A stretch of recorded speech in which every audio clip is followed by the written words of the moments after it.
Hello students, welcome to the BSc second year. We are going to learn this paper number 6, that is waves and oscillations.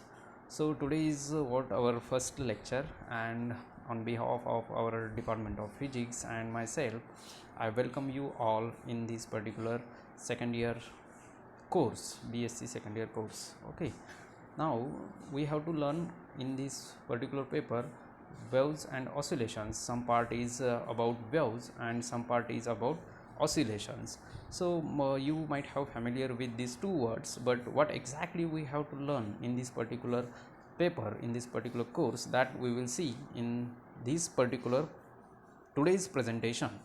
And on the next video onwards, we will actually learn one by one concept according to our syllabus pre-described by our university. Right now, as you can see on the screen, the paper number 6, which is named as waves and oscillations, contains 4 units. Unit first, that is waves. Unit second, that is stationary waves. Unit third, free and forced vibrations, and unit 4, that is acoustics and ultrasonics. So what exactly we have to learn in this particular unit, that I will tell you one by one. Now the first unit, that is waves, contains what kind of syllabus, or which actually the articles we have to learn in this particular unit. So wave, basically we will see some basic part regarding the wave, that is already you have seen in your intermediate standard or on your 12th syllabus. So what is wave? That is a common sense thing. Then according to our syllabus, the first topic or first article is wave velocity and particle velocity. So as we know, the wave travels when the particle of the medium vibrates. Yes, everybody know, as the particle of the medium vibrates, wave travel or wave propagate in forward direction. So does those particle and the wave have same velocity? That is the first question comes into the mind when we talk about the wave and the particle, because particle vibrates and therefore wave propagates in forward direction. But does they have the same velocity? That is what the question, and that is what our first article from the first unit. So we have to see what is difference between wave velocity and particle velocity. We will see exactly equation as well as the theoretical part, how the wave velocity equation is different and how the particle velocity equation is different, and conceptually how they are different. Right now today's we will just only look into the syllabus and a little bit information about that particular article. So the second article is differential equation of wave motion.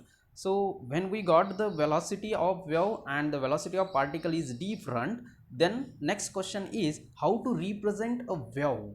That is what the thing, right? Because we know that in physics, if we are talking about something, we must represent that thing in mathematical equations. Until and unless we are unable to represent any concept of physics in mathematical words, it is of no use. I can it means no use means, yes, we cannot convey to the other people, we cannot convey to the world. Yes, so when we have to convey, yes, there is a wave propagating in this medium, so you cannot say directly, yes, hey, look at this, there is a wave, right? So what we have to show, you have to show the equation mathematically, you have to prove, yes, this is how the wave is propagating, and from these calculations I can bought this equation, and therefore we can say, yes, this equation shows that wave is there, wave is present in the medium. So how this wave can be represented, which type of equation will be represented by, to the wave? So that is what basically we represent a wave by the differential equation. So we have to derive that differential equation for wave motion. Okay, so that will be the second article, differential equation of wave motion. Next one is energy of a plane progressive wave. So what is that plane progressive wave? That we will see first of all. Okay, and that plane progressive, the name itself indicates progressive. That means little by little the progress will be in the wave. That means what? The wave is propagating in the particular direction, that is what we call. And what is that plane progressive wave? We first see that plane progressive wave is means what, and then we'll look into the energy of that plane progressive wave, right? Now next one is the equation of a motion of vibrating string. So the best example to look into the wave, or the simplest way when you have to study wave, is what, fix any string to the two ends and then just have a plug into this.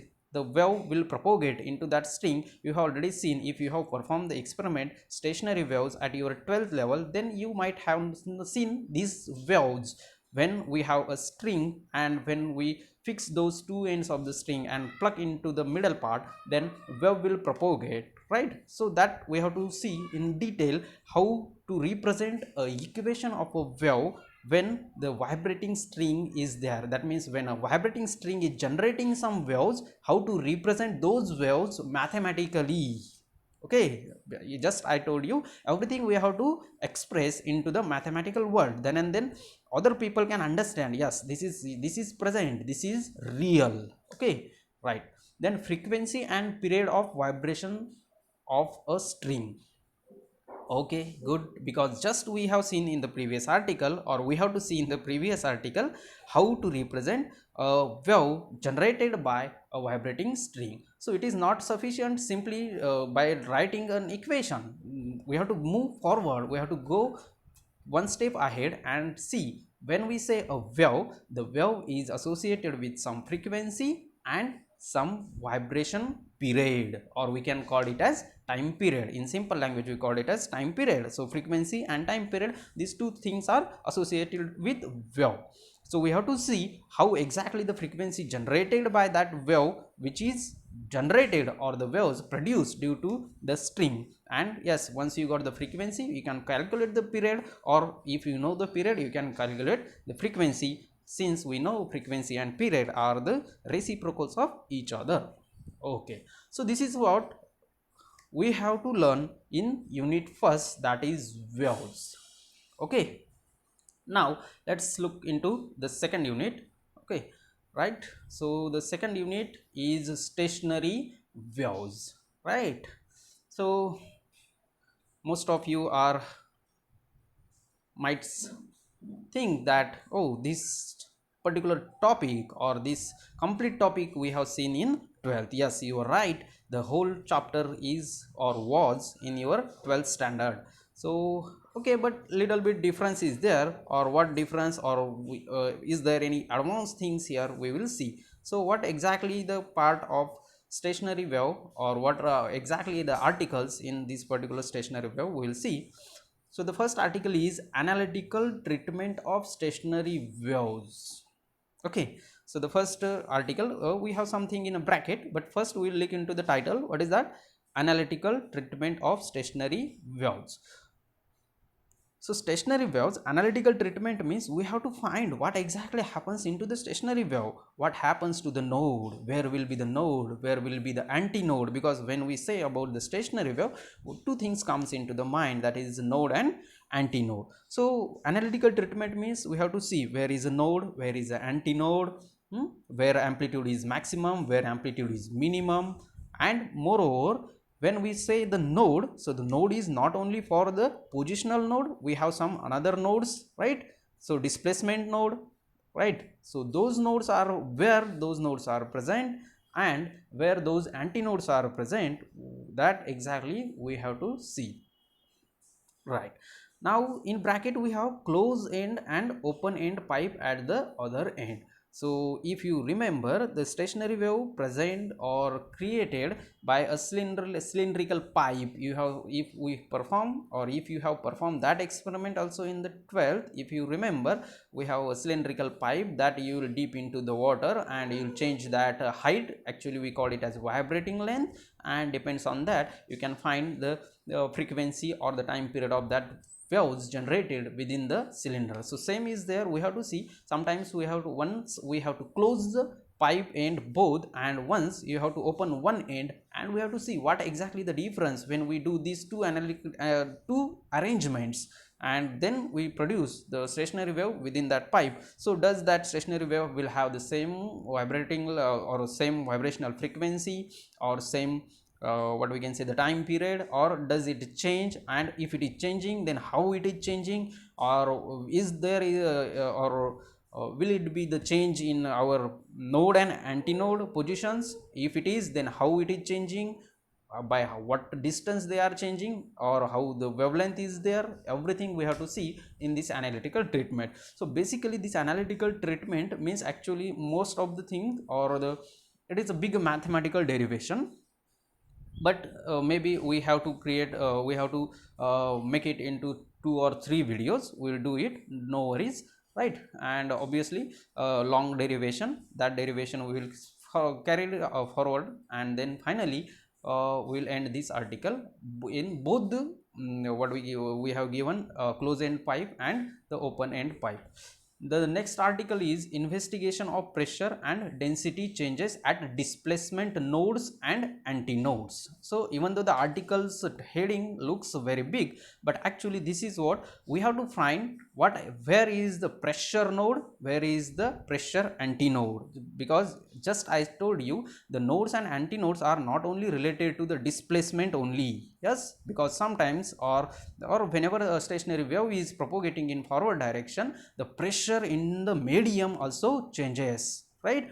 There are some positions in the medium where pressure will be more, that particular thing we called it as the pressure antinode. Where there is a pressure is less, then that is known as pressure node. So likewise, not only the displacement, we have pressure nodes as well as we have the density nodes, because when we say the wave is propagating, as I told, the pressure changes, then similarly the density of the medium also changes, and depends on that we have some density nodes as well as density antinodes. So we have to investigate, yes, look into the article name, investigation of pressure and density changes at displacement nodes and antinodes. Yes, we can break this article as a 2 part, means once for the pressure nodes and antinodes and other for the density nodes and antinodes. Again we have this as also a mathematical derivation, we will do that calculations, and finally we will conclude our derivation, where is the pressure node, where is the pressure antinode, where is the density node, and where is the density antinode, right? Now the next article is distribution of energy in a stationary wave. This is important article because this article only tells you how the stationary wave will be carrying whether energy or not. Yes, because we have a common sense that yes, whenever we have a wave and wave is propagating in some direction, we have a common sense that wave is carrying some energy. So here we cannot say directly whether the stationary wave is carrying the energy or not carrying energy, that we have to prove mathematically. We will solve some derivation and finally reach up to until one equation, and that equation will tell you E is equal to something. Okay, if that E is equal to 0, then we can conclude no, stationary wave does not carry any energy, and if we get something equal to that E, then we say yes, this much is the energy carried by the stationary wave. So that we will see in this article, distribution of energy in a stationary wave. Next one is energy is not transferred in a stationary wave. Actually this is what the answer to our previous article, whether the energy is transferred by the stationary wave or not. So here only the article itself clears that the energy is not carried by the stationary wave, but yes, obviously we cannot say directly, we have to prove this as also mathematically, why the stationary wave is not carrying energy. Okay, so this is what we have to see in the second unit, that is stationary waves. Maybe you have seen these articles in your 12th standard, but again we have to see some different perspective. Okay, next, the third unit, you can look into the screen, that is free and forced vibrations. Now from the title of unit only you can get that first and second, those 2 units are related to the waves, and now the third and fourth, or specifically the third unit, is related to the vibrations. Our paper title is waves and oscillations, yes, but now the third unit is free and forced vibration. So the detailed syllabus of this particular unit, yes, you can see on the screen. The free vibrations, first article is free vibrations, next one is undamped vibrations. Now first firstly we have to see what are the vibrations, okay, and then we will go to the free vibrations and then undamped vibrations. Free vibrations or undamped vibration, will it be same or different, that we will see in these two articles. Damping means what? Again, next article is damped vibrations. Then damped SHM. Yes, this SHM, you know the full form of this SHM from your 12th standard, simple harmonic motion. So damped simple harmonic motion in an electrical circuit. We have to see whether this SHM is only related to the mechanics, whether it is related to only the physical things. Yes, if it is yes, then why here it is electrical circuit, then we will see how this SHM is performed in electrical circuit also. So that is what damped SHM. So that SHM is also not free or not undamped. There also we have some damping. Damping means what? Simply we have some opposition, or that particular vibration is going to die at a particular time. Yes, if we have the continuous infinitely many long vibrations, that is what we can say the undamped vibrations or undamped motion of anything, and if that motion has to be stopped at some time due to some resistive external forces, then that is what we call the damping. Okay, we will see in detail, but right now just we will look into the syllabus. Next we have to see the forced vibrations. So now see, if we talk about the free vibrations, let us consider a simple pendulum is taking vibration or taking oscillation in a vacuum.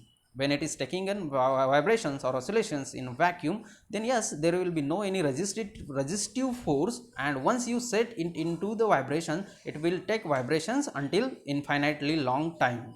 Okay, but now if the same simple pendulum is taking oscillations in air medium, or let us consider that simple pendulum you dip into water, so what happens exactly? The resistive forces, if in case of air, the air resistive force, we call it as drag force, or some dust particles, all the resistive things will be there, and the vibrations are not infinitely many longer. So the vibrations are slowly, or in other language you can say the amplitude of the oscillation slowly decreases, and at one time it becomes zero. So that is what vibrations, or what we can say the damped vibrations or damped motion. But now let us consider, you know that yes, this motion is decaying, or this motion is decaying, or the amplitude of this motion is continuously decreasing, but if you set one particular force after equal interval of time, now let us consider after every 5 seconds I am applying force to the simple pendulum. Yes, simple pendulum is taking vibrations in air medium only, not in vacuum.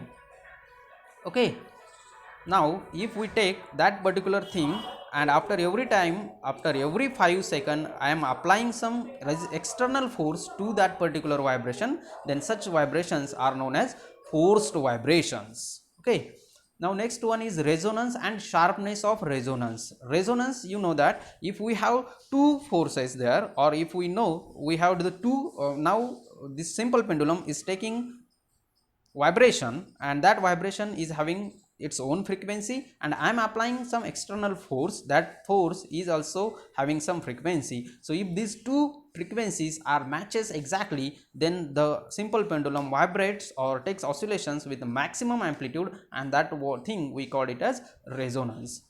We will see in detail what is resonance in case of vibrational motion, and then sharpness of resonance, how to make the sharpen our particular resonance, that is what is the sharpness of resonance.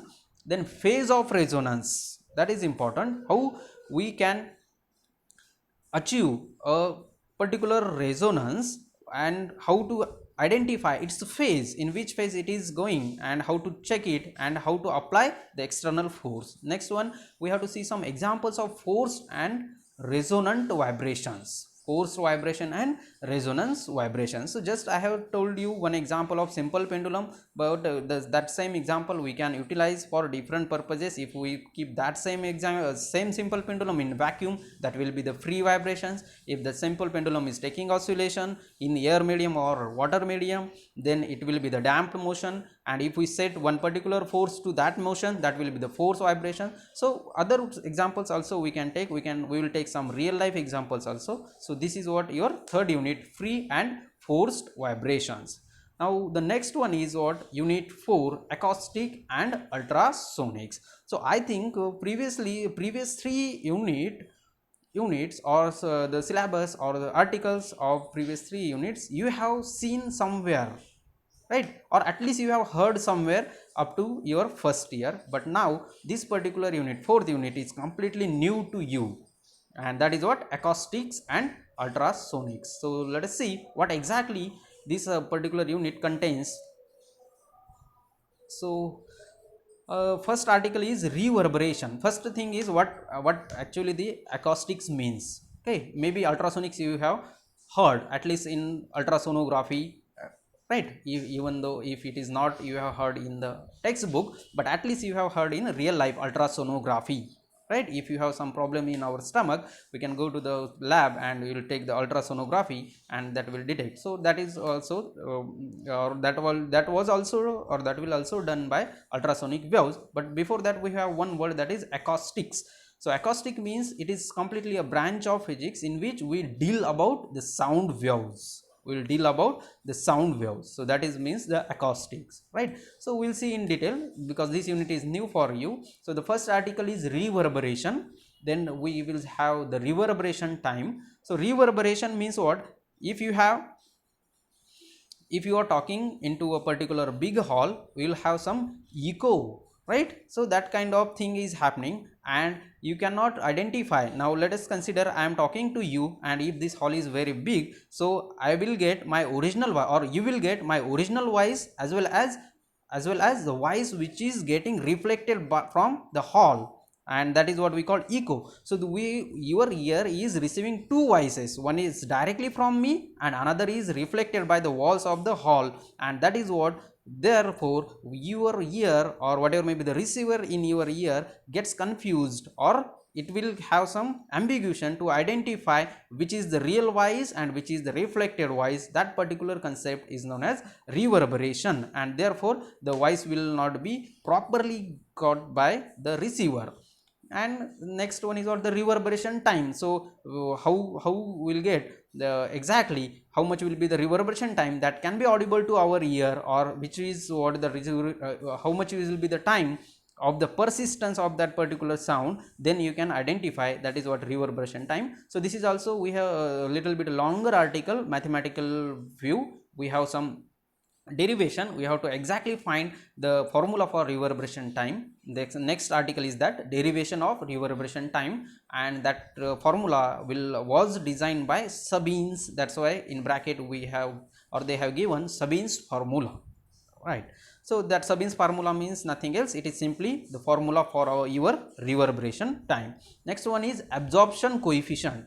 Yes, absorption name itself indicates that something is absorbing the energy. Now I am talking and there are some things surrounding by me, right?